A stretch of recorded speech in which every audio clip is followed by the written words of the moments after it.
ಓಂ ಶಾಂತಿ. ಇಂದಿನ ದಿನಾಂಕ 27/2/2025. ಪ್ರಾರ್ಥ ಮುರುಳಿ ಬಾಪ್ ದಾದಾ ಮಧುಬನ. ಮಧುರ ಮಕ್ಕಳೇ, ಸತ್ಯ ಸಂಘವು ಜ್ಞಾನ ಮಾರ್ಗದಲ್ಲೇ ಸಿಗುತ್ತದೆ. ಈಗ ನೀವು ಸತ್ಯ ತಂದೆಯ ಸಂಘದಲ್ಲಿ ಕುಳಿತಿದ್ದೀರಿ. ತಂದೆಯ ನೆನಪಿನಲ್ಲಿ ಇರುವುದೆಂದರೆ ಸತ್ಸಂಗ ಮಾಡುವುದಾಗಿದೆ.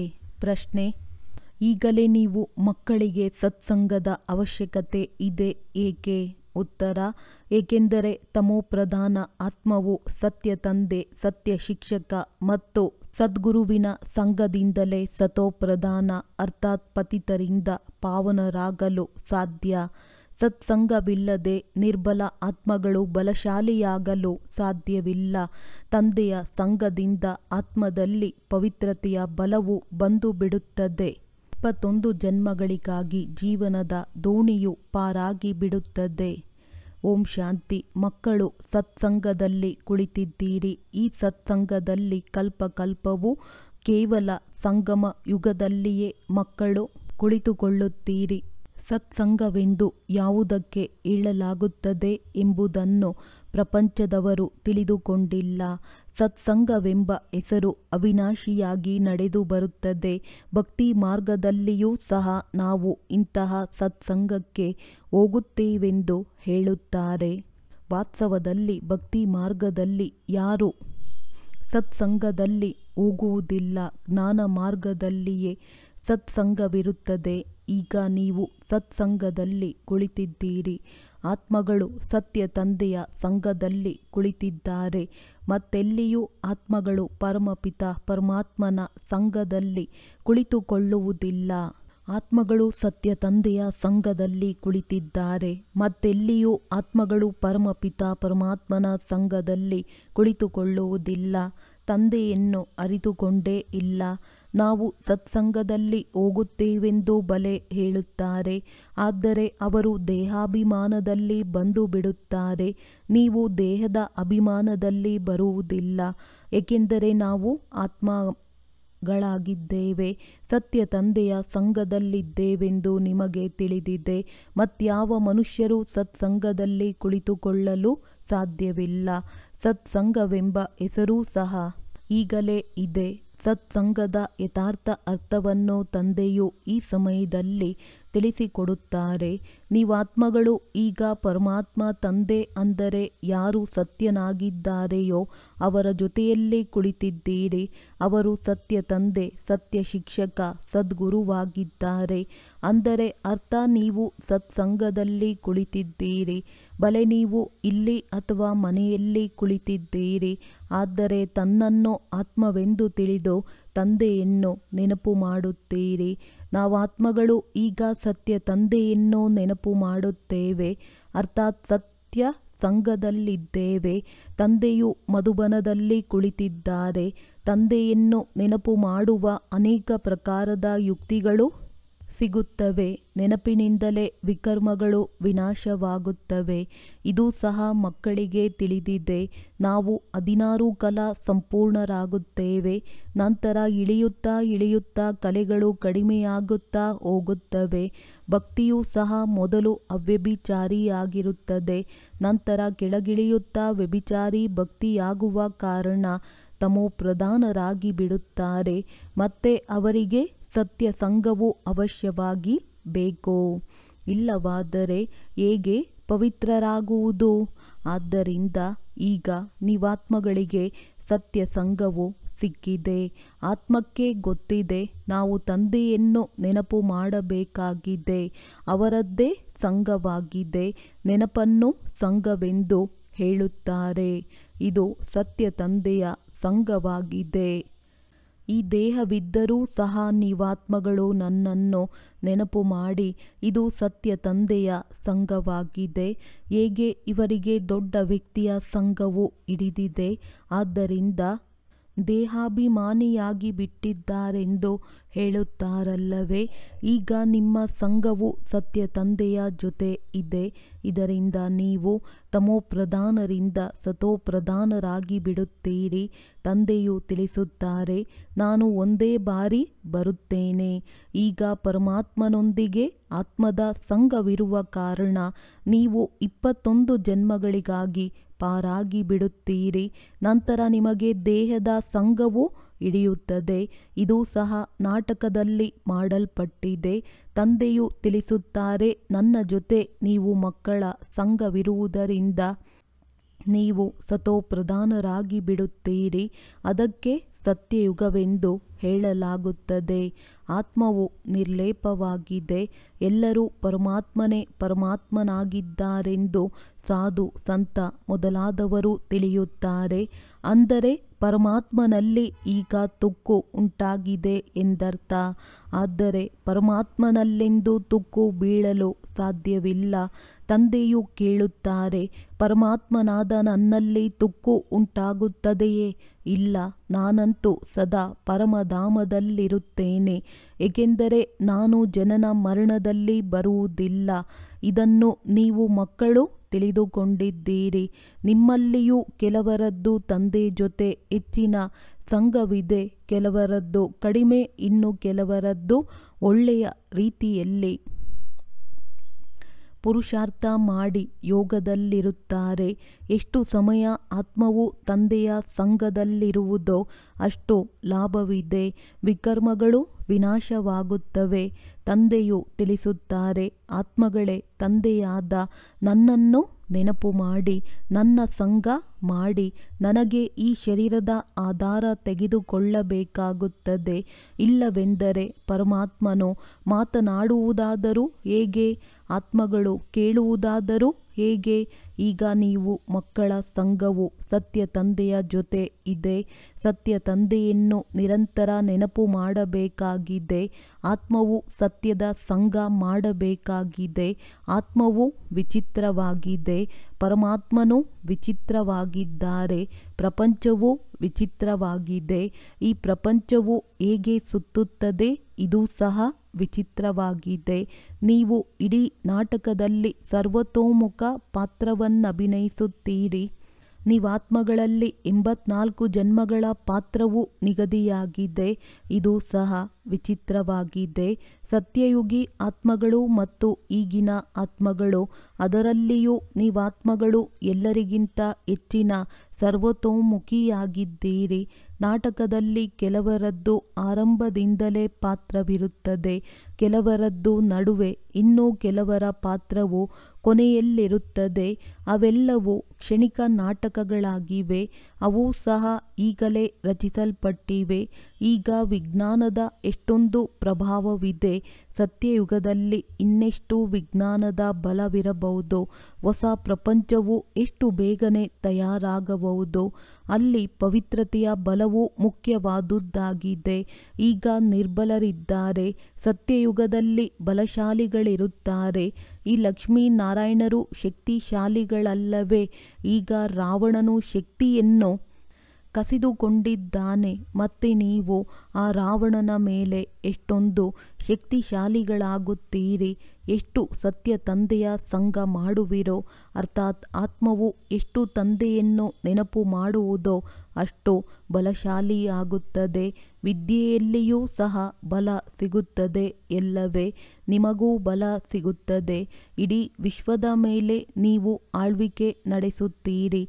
ಸಂಗಮ ಯುಗದಲ್ಲಿಯೇ ಸತ್ಯ ತಂದೆಯ ಜೊತೆ ಆತ್ಮದ ಯೋಗವಾಗುತ್ತದೆ.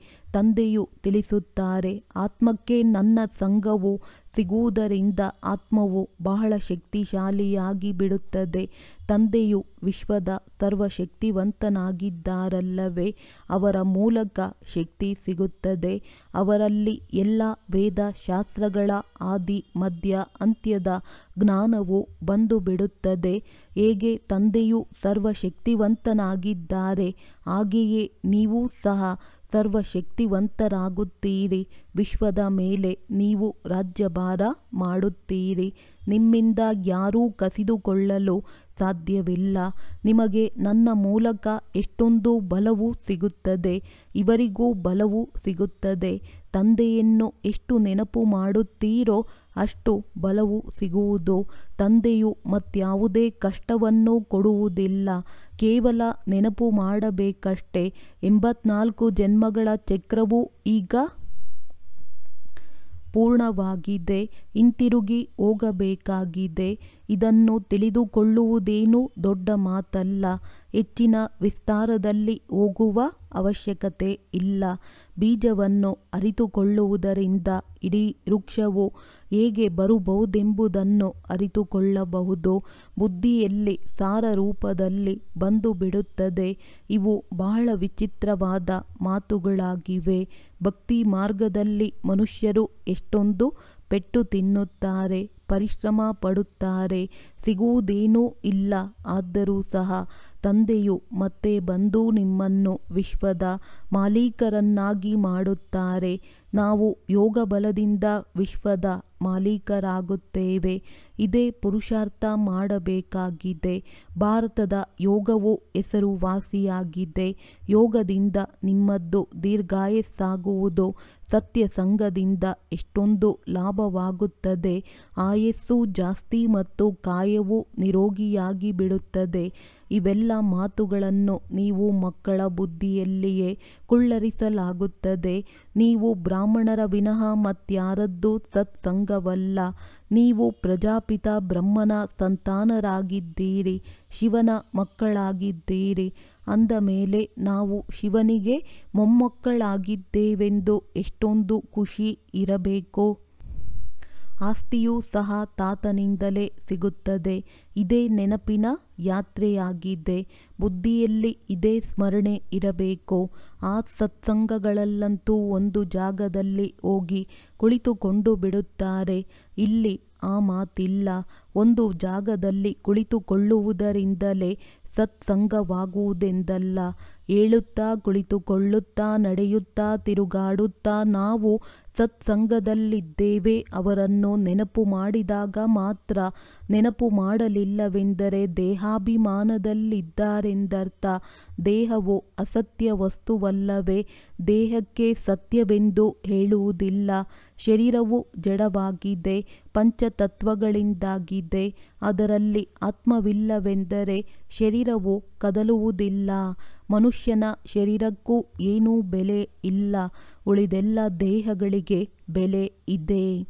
ಸೌಭಾಗ್ಯವು ಆತ್ಮಕ್ಕೆ ಸಿಗಬೇಕಾಗಿದೆ.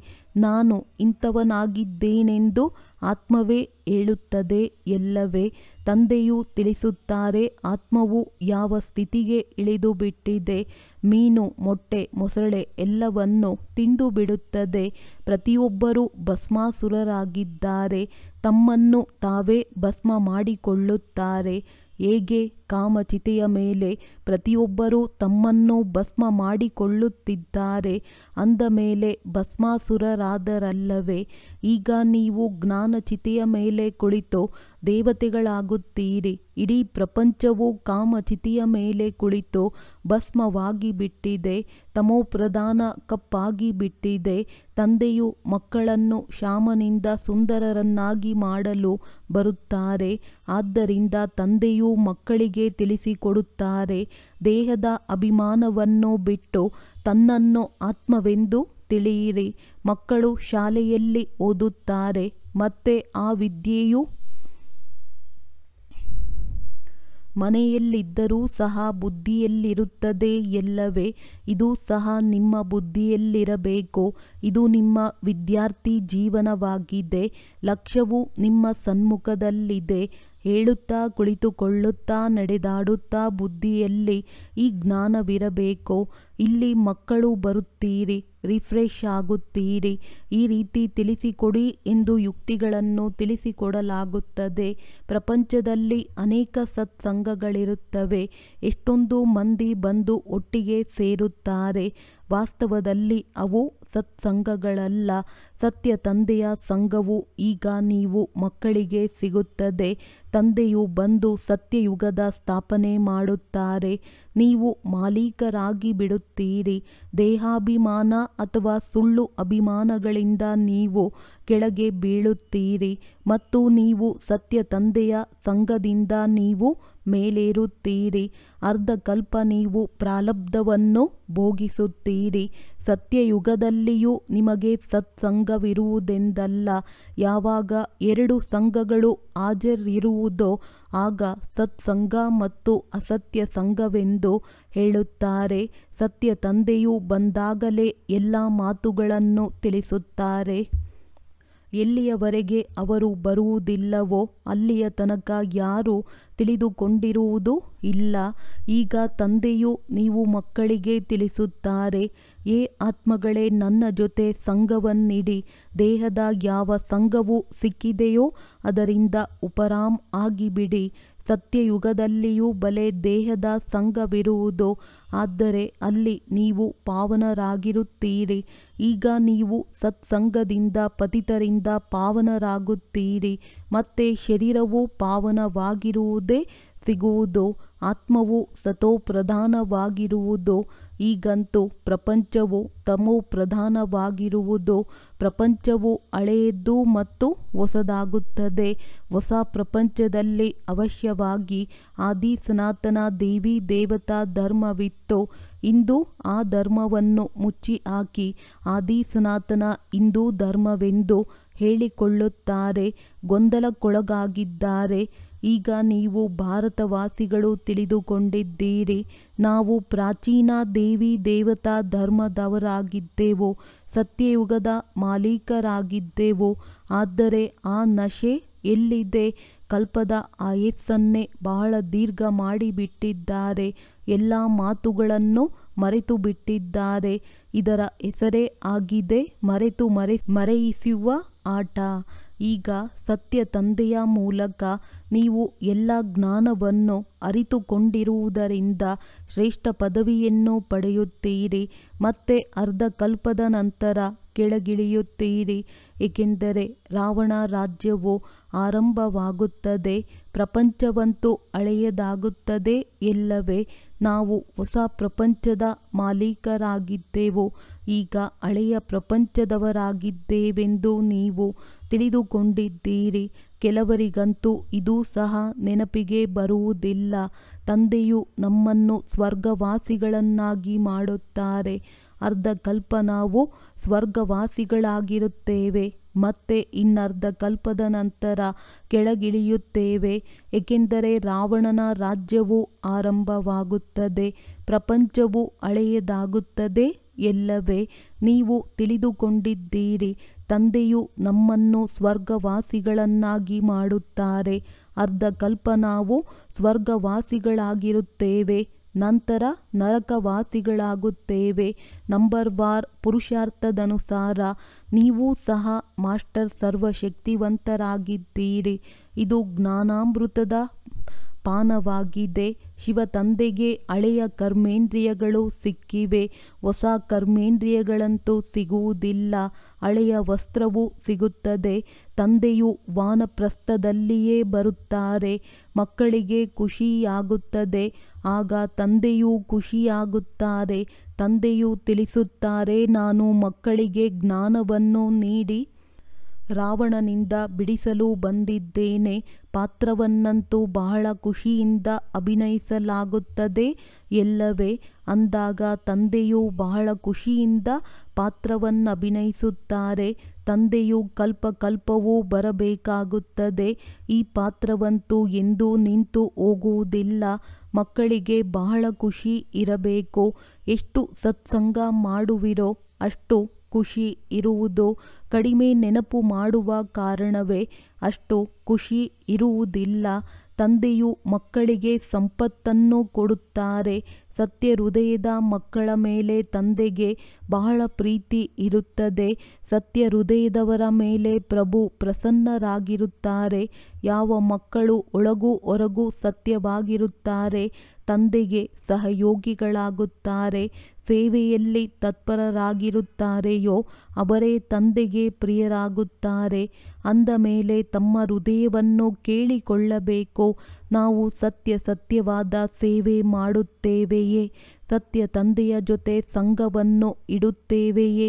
ಒಂದು ವೇಳೆ ಸತ್ಯ ತಂದೆಯ ಜೊತೆ ಸಂಘವನ್ನು ಇಡಲಿಲ್ಲವೆಂದರೆ ಯಾವ ಗತಿಯಾಗಬಹುದು? ಅನೇಕರಿಗೆ ಮಾರ್ಗವನ್ನು ತಿಳಿಸುತ್ತಿದ್ದರೆ ಶ್ರೇಷ್ಠ ಪದವಿಯನ್ನು ಪಡೆಯುತ್ತೀರಿ. ಸತ್ಯ ತಂದೆಯಿಂದ ನಾವು ಯಾವ ಆಸ್ತಿಯನ್ನು ಪಡೆದಿದ್ದೇವೆಂದು ತಮ್ಮೊಳಗೆ ಕೇಳಿಕೊಳ್ಳಬೇಕಾಗಿದೆ. ಇದಂತೂ ತಿಳಿದಿದೆ, ಎಲ್ಲರೂ ನಂಬರ್ ವಾರ್ ಇದ್ದಾರೆ. ಕೆಲವರು ಕೆಲವಷ್ಟು ಆಸ್ತಿಯನ್ನು ಪಡೆಯುತ್ತಾರೆ. ರಾತ್ರಿ ಹಗಲಿನ ಅಂತರವಿರುತ್ತದೆ. ಒಳ್ಳೆಯದು. ಮಧುರಾತಿ ಮಧುರ ಅಗಲಿ ಹೋಗಿ ಮರಳಿ ಸಿಕ್ಕಿರುವ ಮಕ್ಕಳ ಪ್ರತಿ ಮಾತ್ಪಿತಾ ಬಾಪ್ದಾದಾರವರ ನೆನಪು, ಪ್ರೀತಿ ಹಾಗೂ ಸುಪ್ರಭಾತ. ಆತ್ಮಿಕ ತಂದೆಯ ಆತ್ಮಿಕ ಮಕ್ಕಳಿಗೆ ನಮಸ್ತೆ. ಧಾರಣೆಗಾಗಿ ಮುಖ್ಯ ಸಾರ. ನಿಮಗೆ ಈ ದೇಹದ ಯಾವ ಸಂಘವೂ ಸಿಕ್ಕಿದೆ, ಈ ಸಂಘದಿಂದ ಉಪರಾಮ್ ಆಗಿರಬೇಕು. ಸತ್ಯ ತಂದೆಯ ಸಂಘದಿಂದ ಪಾವನರಾಗಬೇಕಾಗಿದೆ. ಈ ವಿದ್ಯಾರ್ಥಿ ಜೀವನದಲ್ಲಿ ನಡೆದಾಡುತ್ತಾ ತಿರುಗಾಡುತ್ತಾ ಬುದ್ಧಿಯಲ್ಲಿ ಜ್ಞಾನವು ತಿರುಗುತ್ತಿರಲಿ. ಗುರಿ ಧ್ಯೇಯವನ್ನು ಸನ್ಮುಖದಲ್ಲಿಟ್ಟುಕೊಂಡು ಪುರುಷಾರ್ಥ ಮಾಡಬೇಕು. ಸತ್ಯ ಹೃದಯದಿಂದ ತಂದೆಗೆ ಸಹಯೋಗಿಗಳಾಗಬೇಕಾಗಿದೆ. ವರದಾನ: ಅವ್ಯಭಿಚಾರಿ ಮತ್ತು ನಿರ್ವಿಘ್ನ ಸ್ಥಿತಿಯ ಮೂಲಕ ಮೊದಲನೇ ಜನ್ಮದ ಪ್ರಾರಬ್ಧ ಪ್ರಾಪ್ತಿ ಮಾಡಿಕೊಳ್ಳುವಂತಹ ಸಮೀಪ ಮತ್ತು ಸಮಾನ ಭವ. ಯಾವ ಮಕ್ಕಳು ಇಲ್ಲಿ ತಂದೆಯ ಗುಣ ಮತ್ತು ಸಂಸ್ಕಾರಗಳ ಸಮೀಪವಿರುತ್ತಾರೆ, ಸರ್ವ ಸಂಬಂಧಗಳಿಂದ ತಂದೆಯ ಜೊತೆಯ ಅಥವಾ ಸಮಾನತೆಯ ಅನುಭವ ಮಾಡುತ್ತಾರೆ, ಅವರೇ ಅಲ್ಲಿ ರಾಯಲ್ ಕುಲದಲ್ಲಿ ಮೊದಲನೆಯ ಜನ್ಮದ ಸಂಬಂಧದಲ್ಲಿ ಸಮೀಪ ಬರುತ್ತಾರೆ. ಯಾರು ಆದಿಯಿಂದ ಇಲ್ಲಿಯವರೆಗೆ ಅವ್ಯಭಿಚಾರಿ ಮತ್ತು ನಿರ್ವಿಘ್ನರಾಗಿದ್ದಾರೆ ಅವರೇ ಮೊದಲು ಬರುತ್ತಾರೆ. ನಿರ್ವಿಘ್ನತೆಯ ಅರ್ಥ ಇದಲ್ಲ, ವಿಘ್ನ ಬರಲೇ ಇಲ್ಲ ಅಂದರೆ ವಿಘ್ನ ವಿನಾಶಕ ಅಥವಾ ವಿಘ್ನಗಳ ಮೇಲೆ ಸದಾ ವಿಜಯಿಯಾಗಿದ್ದೆ ಎಂದಲ್ಲ. ಈ ಎರಡು ಮಾತು ಒಂದು ವೇಳೆ ಆದಿಯಿಂದ ಅಂತ್ಯದವರೆಗೆ ಸರಿಯಾಗಿದ್ದರೆ ಮೊದಲನೇ ಜನ್ಮದಲ್ಲಿ ಜೊತೆಯಲ್ಲಿರುವಿರಿ. ಸ್ಲೋಗನ್: ಶಾಂತಿಯ ಶಕ್ತಿಯಿಂದ ನಕಾರಾತ್ಮಕವನ್ನು ಸಕಾರಾತ್ಮಕವಾಗಿ ಪರಿವರ್ತನೆ ಮಾಡಿ. ಅವ್ಯಕ್ತ ಸೂಚನೆ: ಏಕಾಂತ ಪ್ರಿಯರಾಗಿ ಏಕತೆ ಮತ್ತು ಏಕಾಗ್ರತೆಯನ್ನು ತಮ್ಮದಾಗಿಸಿಕೊಳ್ಳಿ. ಏಕಾಂತವಾಸಿ ಅರ್ಥಾತ್ ಸದಾ ಸ್ಥೂಲ ಏಕಾಂತದ ಜೊತೆ ಒಬ್ಬರ ಅಂತ್ಯದಲ್ಲಿ ಇರುವುದು. ಏಕಾಗ್ರತೆಯ ಶಕ್ತಿಯಿಂದ ಯಾವುದೇ ಆತ್ಮನ ಸಂದೇಶ ಆ ಆತ್ಮನಿಗೆ ತಲುಪಿಸಬಹುದು. ಯಾವುದೇ ಆತ್ಮವನ್ನು ಆಹ್ವಾನ ಮಾಡಬಹುದು. ಯಾವುದೇ ಆತ್ಮನ ಶಬ್ದವನ್ನು ಸ್ಪಷ್ಟವಾಗಿ ಕೇಳಬಹುದು. ಯಾವುದೇ ಆತ್ಮರಿಗೆ ದೂರ ಕುಳಿತಲ್ಲಿಯೇ ಸಹಯೋಗ ಕೊಡಬಹುದು. ಒಳ್ಳೆಯದು. ಓಂ ಶಾಂತಿ.